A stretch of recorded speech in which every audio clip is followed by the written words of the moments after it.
Hei, sä oot täällä Ruuti-budjetissa, niin mikä tää tarkalleen ottaen on?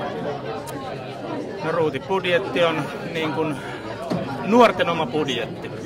Me ollaan Haakakaaralassa kierretty kouluilla hakemassa nuorten toiveita, kuulemassa heitä, että mitä he haluavat alueelle.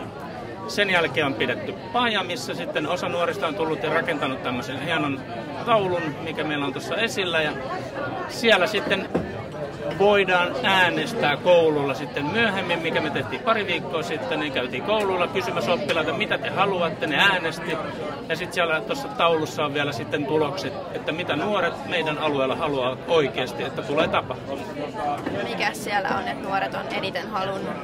No, liikuntahalli on ollut puutteellinen, eli monitoimihalli, mitä halutaan sinne Kannelmäen alueelle. Ja toiseksi nousi yllättäen poliisikadulla. Eli nuoret haluaa, että olisi turvallisempaa kadulla, olisi poliisikadulla, niin sitä kautta se turvallisuus lisääntyisi. Ja kolmas oli aika yllättävä siivoustöitä. Halusivat, kun he tajusivat, että se voisi olla virastojen eri paikoissa siivoamista, mistä saa palkkaa, eli kesällä olisi töitä. Miten nämä nuoret täällä tapahtumassa, kun ne tulee käymään tuolla kojulla, niin kyseleekö ne paljon ja miten tämä?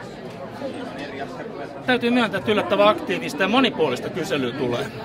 Näkyy yllättävän hyvin se, että nykyään nuoret alkaa olla jo vähän valveutuneita tähän vaikuttamiseen ja löytyy sitä halua vapaaehtoisesti.